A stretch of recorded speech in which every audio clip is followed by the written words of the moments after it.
Hi. Okay, so it has been nearly a month since I had my surgery, and I haven't had an opportunity to really sit down and talk about a lot of it. Part of that is because when I talk about some of it, I still get kind of emotional, and the other part of it is I just don't know how much is actually interesting to other people. So, if you're new here, hi, I'm Cozy. I recently had brain surgery for a condition called pseudotumor cerebri. I usually am here to talk about reality television shows, especially Sister Wives. And normally I'd be like, hey, this video is for entertainment purposes only, blah, blah, blah, blah, blah.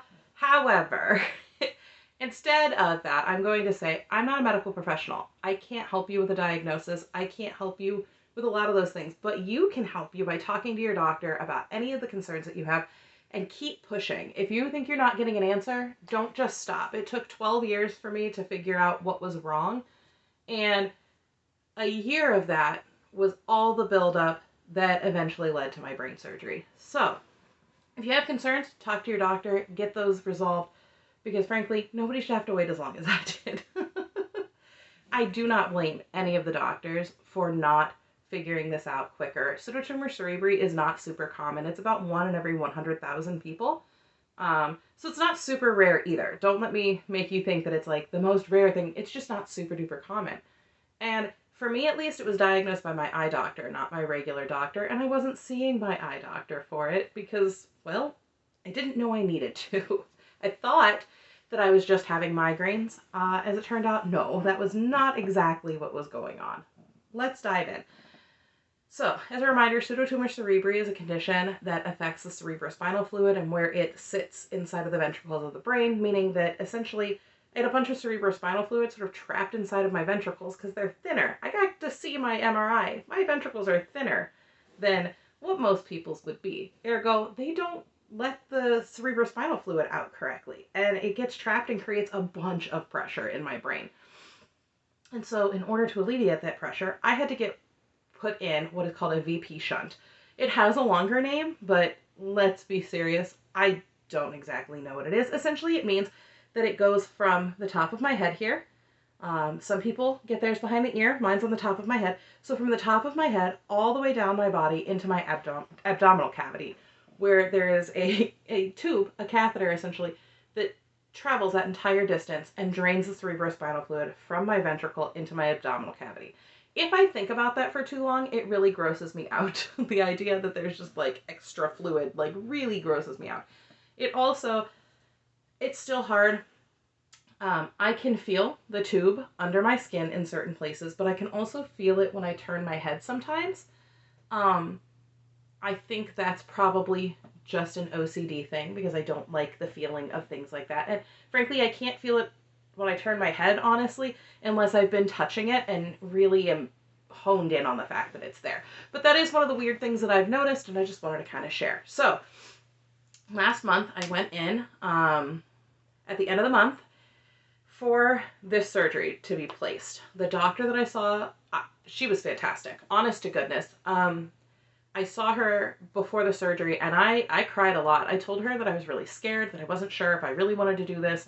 I didn't know what to expect because this is a lifetime commitment. It's not a one and done. There is a decent likelihood that at some point, in fact, more than a decent likelihood, the chance is definitely greater than zero, that at some point I'm going to have to go in and have some of these things replaced because they live inside your body and they can eventually degrade. It's just a fact of life. And so I know that the average is about 7 years, from what I understand, that you may have to go in and have things replaced.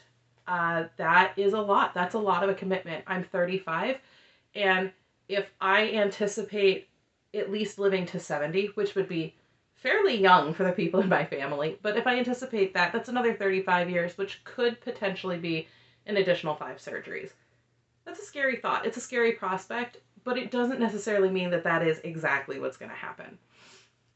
At any rate, we met with her, we did all of the pre-surgery stuff, and I was worried. I had a lot of fear, and I was pretty much in constant contact with my best friend of 20 years. And I said, listen, I'm terrified. I'm scared I'm going to have to go alone. There was a concern that my husband may not have been able to get the day off work. My parents were taking care of my 3 children so that I could go and get this done. Um, Not all of my siblings live exceptionally close, and not all of my friends live exceptionally close either. But she was like, I'm on it. You will not be alone. I will be there. I don't know what time you need me there, but I will be there. When you wake up, you will not wake up alone. And so I said, that's wonderful. And he ended up getting the day off work, and so I definitely was not alone, and I definitely did not wake up alone. Um, so we got everything coordinated, and my arrival time to the hospital was like 8 a.m. And we live an hour ish away from the hospital. We had this done, um, and so we get up, we're getting ready to go, and we are on the road to the hospital, and I get a phone call, and it is the pastor of our church, and he's like, just wanted to check in. I didn't know what time you had to be there, all this stuff, and I was like, hey, we're on our way now. Surgery is, like 10, I think it was like 10:30 or something like that. And he's like, great, let's pray, blah, blah, blah. We get down to the hospital, and we actually, we pulled in to the parking lot behind my best friend. She parked, we parked, and we all went in, all 3 of us together, and I knew she could tell how scared I was. I knew she could tell that I was not doing so great, and she was like, listen, I got you. Between the 2 of them, they got me to where I needed to be. Got me to the pre-surgery room where, they come, they do blood work, they want to get your IV in, they want to do all these things, get you changed. So I'm very nervous. I don't do blood work well, and I am starting to get pretty white, pretty upset. So my friend comes over to the side, and she's like, I got you. She doesn't do blood very well, especially not like it leaving really any human, but especially not herself. So she's trying not to look. She's trying to comfort me. I'm like gripped onto her shirt, panicking. And they finally are like, okay, we're done. We're good. Everybody calm down. And I get changed into the gown. I'm just trying to do all the things. And there's a knock on the door. And I'm like, who now? It's the pastor of our church. He actually drove down to make sure that we were okay. And just spent just a little bit of time with us, met my friend, and talked with us, prayed with us, all that. And then he's like, I'm not going to stay. I just wanted to make sure you're okay. And then, told my husband, give me a call when she's done. And so everybody was, in pretty good spirits. It wasn't too long after that they came and they were like, we're going to take her to the, pre-surgery area. Only one of you can come with her. And of course, my friend's like, I'm going to go sit in the waiting room. I'll see y'all when you're ready. And I was, I'm like, don't leave me. But at the same time, I understood. So my husband comes upstairs with me. In comes the surgical team, and they're coming to talk to us. And I am now in tears because I am just panicking. And I'm like, what if I'm making the wrong choice? What if this is the wrong thing to do? This is a lifetime commitment. What if something happens? I'm scared. And while my doctor was not like, you have to do this, she actually said, if you don't want to do this right now, we can put this off. And I was like, if I put it off, I'm not going to do it. Like, I'm just straight up not going to do it. But one of the members of the team was like, you got this. This is a good choice. Everything's going to be fine. You're going to wake up in a couple hours and everything's going to be a-okay. So we're there, we're getting ready. And finally they come and they tell my husband, hey, you got to go too. It's time. And he was like, you got this. I'm right here. I'll be there when you wake up. All that. So I remember them taking me into the operating room, and I remember it being very bright and kind of actually terrifying. I've only been in an operating room one other time, and that was when I had my C-section. This one was different from that. And so it was kind of terrifying. And I remember they were like, listen, you're just going to take a nap. Everything's going to be fine. We're going to shave as little of your hair as possible. And it's going to be a-okay. And I don't remember anything else at all. But I do know what I've been told. So I was told that they called my husband and were like, hey, we're just about to start. We're starting late because she has so much hair. We can't get enough of it off to get where we need to go. I have so much hair that they were genuinely struggling to shave my head. And you can see they took a lot of it I'm rocking the, I don't know, I would say the Britney Spears post breakdown look, but she had her whole head shaved, so I don't know. And he said, all right, well, okay. And they're like, we're getting ready to actually make the incision. So you can kind of see when I move my head, the scar on my head, but I will tilt my head down so you can actually take a look at it. If you don't like scars, skip ahead like 10 seconds. It's fine. I'm not going to be offended. But I'll put my head down so you can actually see, and we'll kind of talk about what they did. If that creeps you out, this video may not be for you. I'm sorry. You're welcome to leave. It's okay. I'm not going to be mad. But we'll talk a little bit about what they did in 3, 2, 1. Okay. So you can see that there's this like horseshoe scar here with a lump right here. That's the valve that they put in. And then this weird line that runs down my head is the tubing for the catheter that goes all the way down behind my ear. And there is another scar behind my ear here that I can't see no matter what I do. They went in through there and connected everything. And then you can see when I turn my neck, there is this line that runs, where is it? Right here. Runs right here. That's kind of a weird bump. That is the catheter that runs all the way down my neck, down my body, into my abdomen. Doesn't that sound just kind of, I know. The way that they do it is also kind of, I'm going to let you know ahead of time. They take this like big, I say big, it's not, obviously it's not, or it would be a problem, but they take what to me seems like a giant metal device and they actually run it from behind my ear under my skin like a giant sewing needle the whole way down. And so this tube sits just under my skin. Like, it is not deep. It does not go all the way into somewhere. For the most part, it sits just under my skin. Once it gets in the abdominal cavity, obviously it's deeper in. But from there, it is basically, as you can see, where it runs, just under my skin. It is weird because there are times where if like I touch my flesh, I can feel it.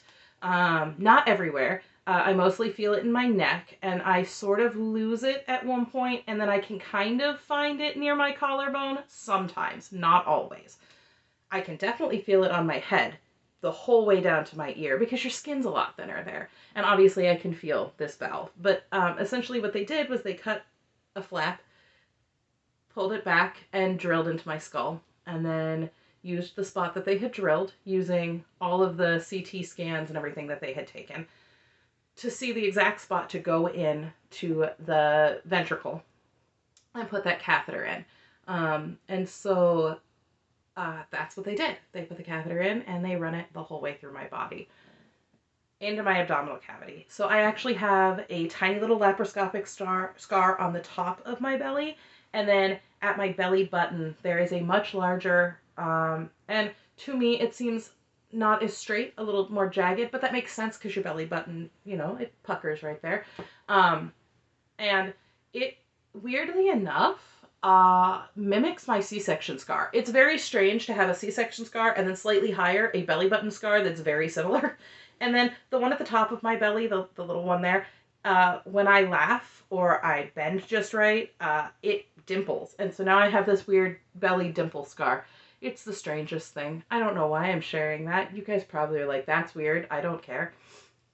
It just does. If you've ever had laparoscopic surgery and you've got a little extra weight like I do, maybe yours does that too. I don't know. I will say the belly button scar took the longest to stop hurting. And I still get occasional twinges in it. And I still get occasional twinges in this one.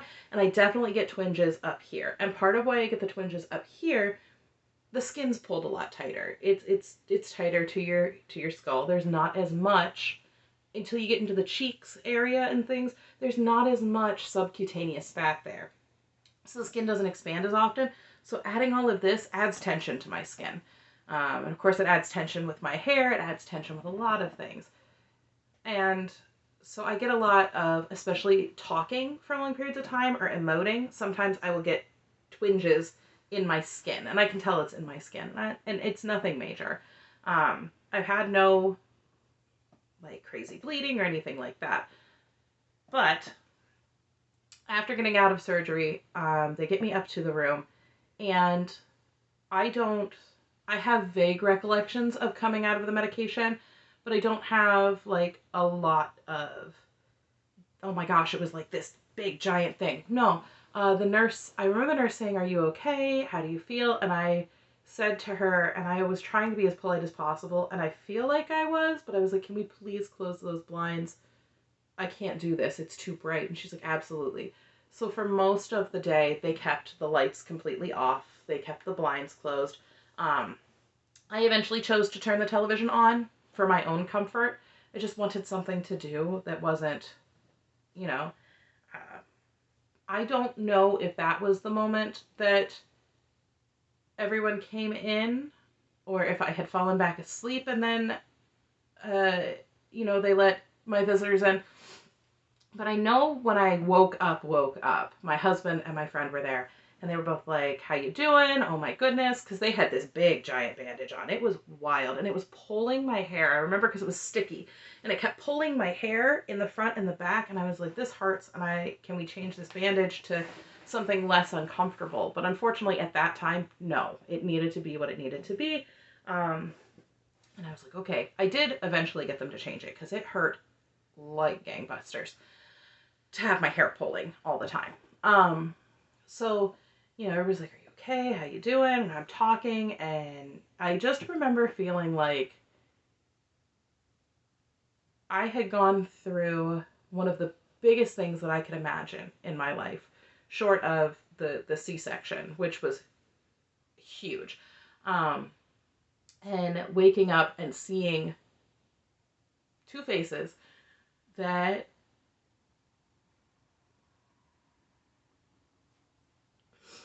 honestly were so there for me. Nobody left me alone.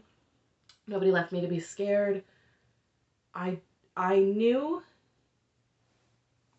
that the people that were in that room, the two people in that room, were there because they wanted to make sure that I was safe and taken care of.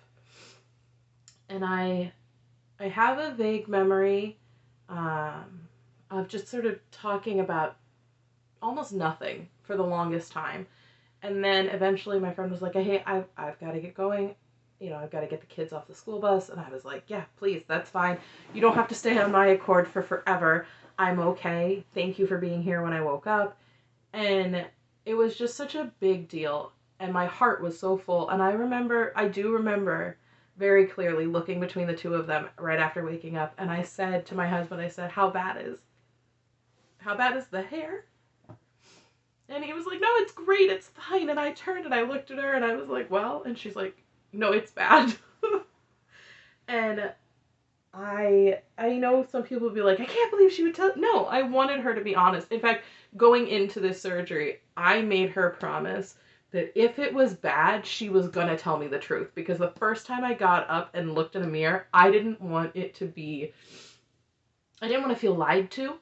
I wanted to feel like I knew what to expect in some way, shape, or form. Whether I actually knew or it was still going to be a shock, I needed somebody to tell me the truth. And I knew my husband was going to try to make things as positive as possible.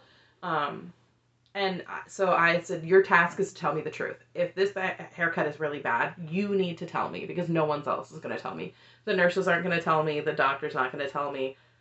I need somebody to tell me the truth." And she's like, "On it." So she's on it. She's like, "It's not great. I mean, I've seen worse, but it's not good." And so I remember just kind of sitting with that for a second and being like, okay. Because my hair on this side, because you can see that I've lost quite a bit of it. It kind of, this quarter, and then it goes down in a weird shape. I've lost quite a bit of hair. But I remember waking up and my hair, instead of being back like that, was pulled up like this on the top of my head. And so I could remember reaching back and feeling the back of my head and feeling like, okay, there's still a lot of hair there because I couldn't touch anything here yet. That's where I missed a whole chunk of it.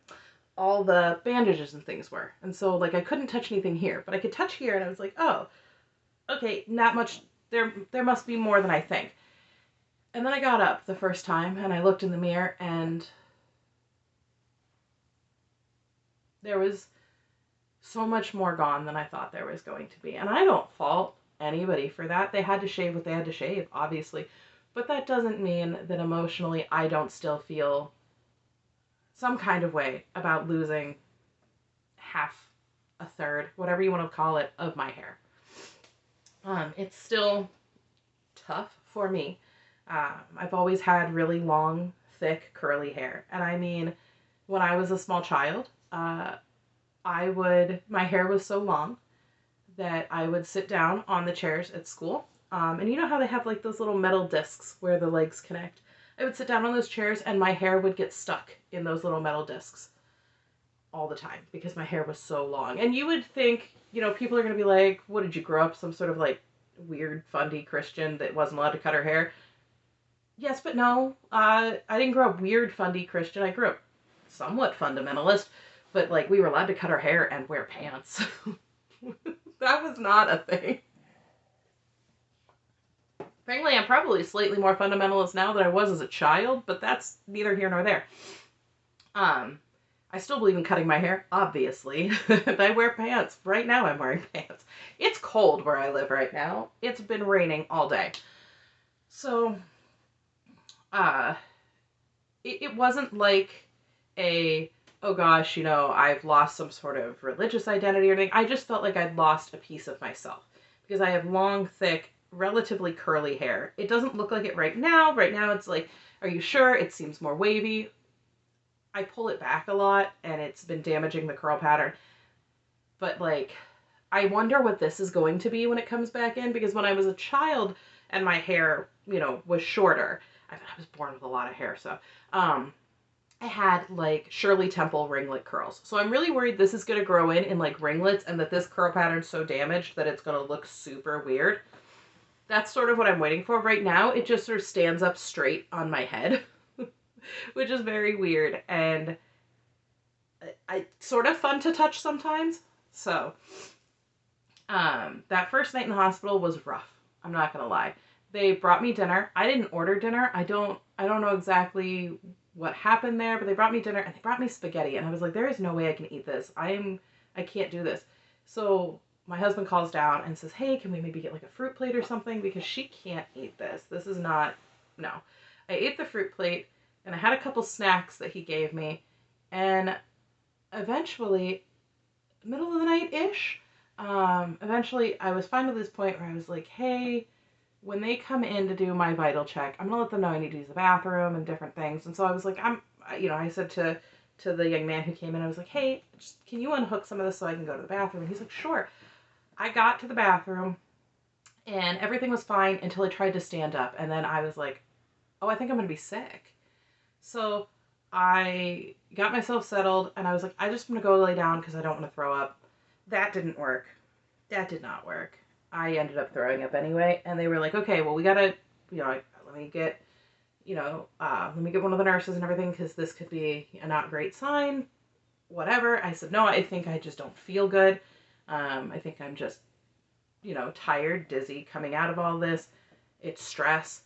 And then after that, I was fine. Like, I threw up the one time, felt great. I went to bed, everything was fine. My husband stayed with me until I went to bed, and then he came home because we had a household to take care of. I slept pretty much the whole night, only waking up when they came in to do your vitals. And let me tell you, when you are in a hospital and you are exhausted, them waking you up to take your vitals every couple hours is such an annoyance. And then when you get home and you realize, well, I'm grateful they were making sure I wasn't, dead. Because you go to bed the first time in your own bed and you're kind of like, what if I bump my head? What if something happens? What if I'm not actually okay? You have this moment of panic. Second day comes around. Husband comes back in the morning. I get breakfast. Breakfast is fine. I can eat breakfast, no problem. Lunch, dinner, no issues. It was such a boring, quiet day. He kind of sat in the chair and we talked a little bit. We watched some TV. It was mostly quiet. I slept a lot. And I think he probably napped too from all the stress. We both were just like trying to catch up. But it was really just a quiet, sort of boring day. And then when he finally went to leave for the night, I was like, please don't leave me. Like, he's like, no, I'm going to go home and sleep and I'll be back for you in the morning. It was a quiet night again. I couldn't sleep. I kept watching TV and I could not find anything on the television. Let me tell you, there was nothing on any channel. I ended up watching like Guy's Grocery Games on the Food Network for forever because there was nothing on. I am so glad I got rid of cable. Oh my goodness. I could choose to watch Guy's Grocery Games for hours, or I could choose one of the like 3 CNN channels or Fox News, and that was pretty much my choices. Otherwise, there were like 8 PBS stations, and none of them were showing anything worth watching. Okay, I could pick, which channel. And at one point, I think I did have one of the news networks on, and watched a little bit of it for a little while. But even that, I was like, oh my goodness, I don't know how much of this I can take. I love politics, but even I was like, I can only take so much of this when I'm trying to recover. Oh my goodness. So eventually I did fall asleep. And the next morning, Doc came in. She's like, you want to go home? I was like, sure. It was Sunday. And she came in and she's like, you want to go home? I was like, sure. And so I got all of the stuff, no lifting, nothing more strenuous than making a sandwich, sleep a lot, rest a lot. And I was like, okay. So I helped Eric put together all of my things. They take me down in the wheelchair to get me to the car. And I had brought my own clothes, and I'd been wearing my own clothes since the night of my surgery. I had not, I don't want to say demanded, but I had asked for some assistance in getting my own clothes because I didn't want to be in the hospital gown for forever. That actually was so much more uncomfortable to me than just putting on my own clothing and being in my own clothes. So they helped me get down to the car and everything, and then they let me go. And I was like, I just had brain surgery, and you're just gonna let me go home like nothing's wrong. Okay, that seems normal. And let me tell you, it wasn't that it was abnormal. I understand that's normal. For me, it felt weird because, like, this is huge to me. We drive back home, and husband says, do you want to go home and rest, or what do you want? I was like, no, take me to my mom's house. I want my babies. And so he took me over there and got me settled onto the couch. And I don't think the girls immediately came running, but my oldest came, and he was like right there. Now, he had broken his arm just a couple days before I had surgery, so I was dealing with all of his needs. In fact, not the night before I left for surgery, but the night before that, I was in his room sleeping on his floor because he was in pain and scared. And I had been, go with him. And so he's cuddled up on the couch with his broken arm, and I'm there, with my head, and we're both just sort of quiet. And finally he goes, are you in as much pain as I am? I said, I have no idea, buddy. And he's like, this sucks. I was like, yeah, it does. They did not come home with us that first night. They stayed. I don't remember, or I don't think they did. Maybe they did, because they did not have school the next day. So they did not come home with us that next night. They stayed with my parents one more night, and we came home and just got some rest. Just the two of us, and then got our kids the next morning and brought them back and said, hey, everything's gonna be cool, whatever. But for days, I was posted up in this exact spot on the couch, just resting. I slept all the time. If I was sitting down, I fell asleep. And I just remember thinking, this is miserable. Like, is this going to be what it is forever? I'm just going to fall asleep all of the time? No, it has not been that at all. So flash forward, here we are. It's been almost a month. My hair has grown significantly. If y'all could have seen it, actually, if you go back and look at some of my shorts from the very beginning, once my head was unwrapped, if you go back and look at those shorts, my hair actually was a lot shorter. It's grown significantly in the last month or so. You can almost pretend that my hair's just pulled back the whole way if I don't move around and you can't see the scars. You can almost pretend it's like that. And so I'm starting every day to get a little bit better. My vision is doing a lot better. I'm not going blind anymore. I'm not as dizzy. I'm still pretty tired, but I feel like part of that is also that right after I came home, my kids gave me some sort of respiratory infection. Initially, I thought it was a cold. Now I'm leaning toward it was probably bronchitis. That was crappy. And so I'm still just sort of tired. I'm still sort of healing. I still sort of get tired after doing, certain things. But every day it's a little bit easier. Today I was able to do some laundry and some dishes and film a 30-minute video. And now I'm tired. I want to sit down. I just want to play like some Stardew Valley and just take a relax and not really have to do 1,012 things before my kids get home. So every day it's just a little bit better.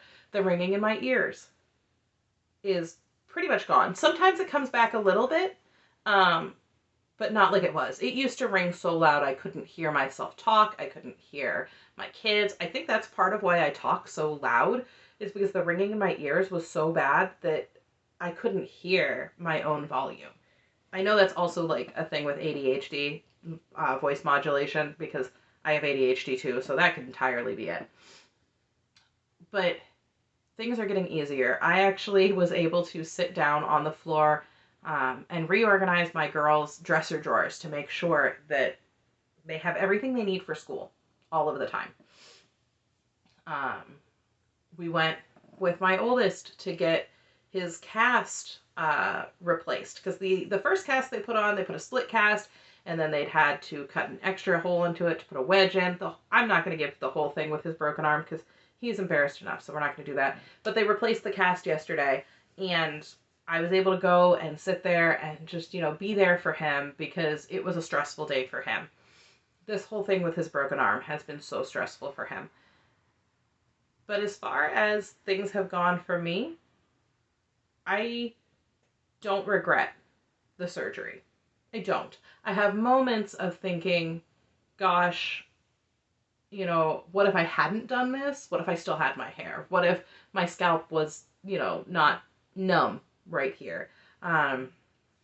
Just little things. But overall, I don't regret it. The shunt has not been nearly as invasive in my life as I thought it would. I cried for a long time thinking that everybody would be able to see it all of the time. And that I would be able to see every centimeter of it, and that would be upsetting. And that has not been the case. In fact, even when I turn my head, not everybody notices, though I've gone up to different people in our lives who we're close to, and they've been like, so, tell me about it. And it's like, okay, well, here's the valve, here's where it does, and here it is in my neck. And there have been people that I've been like, you want to touch it? And they're like, yeah, kind of. And I'm like, okay, right here, rub your finger, you can feel it. And they're like, oh, that's kind of weird. Yeah.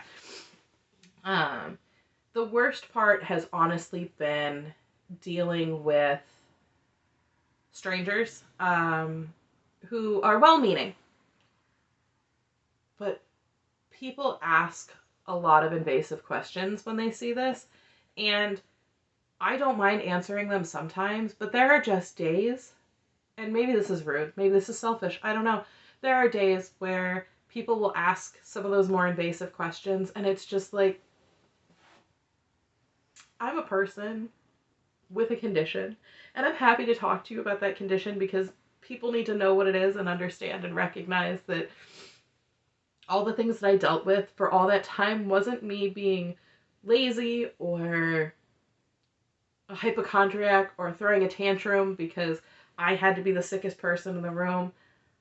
I have a condition, and it's been a struggle.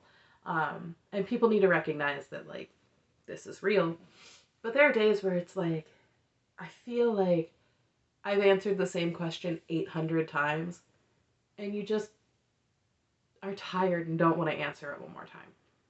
When I go to the grocery store and every third person wants to ask a question or I hear the comments. I hear the comments that get made behind my back that people think I don't hear. And it hurts my feelings. You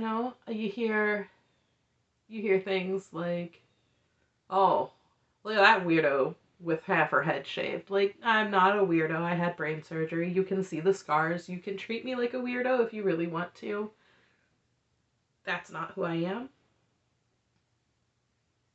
I hear those things, and I see the people who stare. I see the people who, once I walk past, start whispering like, what happened to her, do you think? If you want to know what happened, just ask me. I had brain surgery because I have a condition. We don't have to have a long conversation. We don't have to exchange numbers. We don't have to be best friends. But if you want to ask questions and stop whispering. Which I know sounds really weird when I just said that sometimes it gets really tiring answering questions. It does, but I'm willing to answer the questions if it means that you'll stop whispering about me. You know what I'm saying? So it's been an emotional roller coaster. A lot of people that I have told about this, it's been almost a month. And there have been a lot of people who just assume that it's over and done with and that there's nothing left to worry about. And they've sort of fallen by the wayside of caring. Instead of, hey, how are you feeling? Are things going well? Whatever. It's, oh my gosh, we get it. You have a brain condition. Stop. And so there's nothing I can do about this to make other people feel comfortable. I can pull my hair over it to make other people more comfortable, but it makes me physically uncomfortable. I will say this, though. The people at our church, every time I see them, are you okay? Do you need help? Do you want to sit down? What's next steps? Where do we go from here? What can we do? What do you need? It's been amazing. It's been amazing to see how much people care. We do dinner at the church every so often. And this past time, it was just me and the kids because husband had to work.